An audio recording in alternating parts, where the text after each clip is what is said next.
about the messiest music beef with Drake versus Kendrick? Nah, that was Michael Jackson versus Prince. You see, Prince had a problem, and it all started at this James Brown concert. Prince pulled up to the show. Now, Prince not really known like that yet. He just coming up. He's sitting in the concert. He said, man, this thing lit. He started hearing people whispering, look, Michael Jackson over there, Michael Jackson over there. Now, you got to understand, Michael Jackson's been a star his whole life. He wasn't Michael Jackson yet, but like he was still a star. James Brown obviously recognizes him. James Brown has known him since Michael Jackson was a little kid. James Brown said, Michael, what you doing down there? Come up on stage. Michael says, me? Michael pulls up on stage. Whole time, Prince still watching. He in the crowd. Remember that? James said, come on, Mike, you got to sing something for us. Mike says, stop it. I can't. He turns into Mike Jack. Bro starts going insane on stage.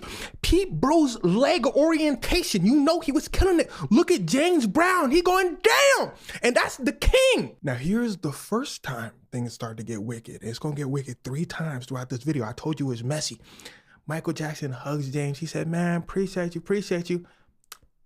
There's an artist named Prince out there. Can you invite him on stage? This is the exact moment Michael Jackson whispers this to James Brown. He says, invite Prince on stage. James said, who? Mike said, his name is Prince. Just invite him on stage for me real quick. Now I know what you're thinking. Oh, that was really nice of Michael Jackson. And you see, all throughout their careers, the media had been putting them against each other. Michael Jackson said, who hot is me? The media said, Prince, peep the title. So that night, Michael Jackson said, all right, we're going to find out who really liked that. And Michael Jackson knows what he just did on stage. There ain't no following that. Plus, on top of everything, Michael Jackson understood that the audience was James Brown fans. And James Brown was basically passing the torch to Michael Jackson, saying Michael Jackson is next up. If you like James Brown, you'll probably like Michael Jackson. Prince, very experimental, very avant-garde. Might not be the right crowd. See, while everyone was cheering, Michael and Prince were playing a game of chess. Prince is in the audience understanding what Michael's doing, saying, ooh. He looks at one of his backup singers. He says, what do I do up there? She goes, I don't know. So James Brown calls Prince up. Prince goes up and, well, he embarrasses himself in front of his idol, James Brown. Look at James Brown's face. He said, ooh. Oh, and it's worse than you think. He starts playing the guitar, but he doesn't really know what to play, so he stops.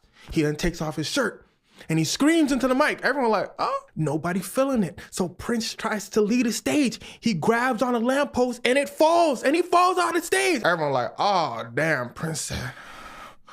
Michael said, Prince said, oh, it's on now. Word on the street from Quincy Jones. Prince tries to run over Michael Jackson in the parking lot with his motorcycle. Michael Jackson spun around. He said, ooh, can't touch me. Prince riding away said, I'ma see you on the charts, Mike. Oh, and he saw him on the charts, all right, but Prince, like everybody else, was looking up. See, Mike Jack had just dropped Thriller. The comparison stopped. It was Michael Jackson and everyone else. Prince said, I ain't going out like that. Since Michael Jackson made Thriller like a movie style, Prince decides to drop a movie of his own, Purple Rain, and it was a masterpiece. The comparison started up again. And here's where things start to get wicked part 2. Michael Jackson said, yo, this is so weird. Look, somebody call Prince and invite him to come sing with us on We Are the World, a huge charitable song sung by the biggest artists at the time. They all came together to sing this song. They call up Prince. In fact, Lionel Richie calls Prince.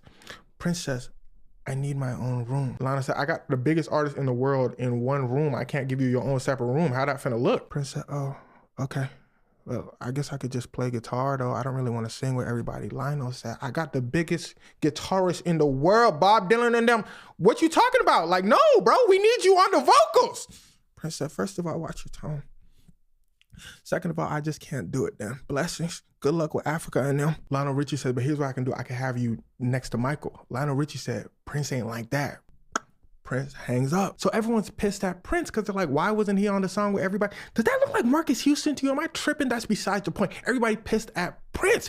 Prince comes out with an interview later and he explains like he's really, really, really shy. He's like, if he was up there with all those great artists, he's like, he probably would have just froze up. And to be fair, Prince was an interesting one. This was him when they invited him on stage to sing We Are the World at an award show. He's sitting there licking his lollipop. Quincy Jones tries to give Prince the mic. Prince said, He takes out his lollipop and offers it to Quincy. Quincy Jones pulls up the mic. He said, look, I don't know what's going on with you and Prince, but enough is enough. Mike said, I don't know what's going on with me and Prince neither. Quincy said, look, why don't you and Prince just hop on a song together? I'll produce it. And that song's name was Bad. So Quincy hits up Prince. He said, look, I got a song called Bad I want you and Mike to do. So Quincy invites them both to the crib. Here's where things start to get wicked. Part 3. Prince and Mike both pull up. Quincy said, look. So Prince said, let me stop you right there. So the opening line is, your butt is mine. Who's going to sing that part? Quincy said, well, of course, Michael Jackson. Prince said, who you going to be singing it to? Quincy said his op, like the person he's going against. Wesley Snipes' character in Bad was actually supposed to be Prince. Prince said, nah. Michael said, Prince, it's just a song, chill. Prince said, don't tell me to chill. Michael said, man, I'll tell you to chill if I want to tell you to chill, boy. Michael Jackson's voice could get pretty deep. Prince said, boy, my voice already deep, now what? Quincy said, y'all gotta chill, bro, not in my house, y'all. Prince leaves. It's safe to say he did not do the song, but he makes his own version of the song and sends it to Michael anyway, basically saying, this is how it should sound. Michael said, ooh, that boy go, ooh. When Michael made this cover, he was probably thinking about Prince.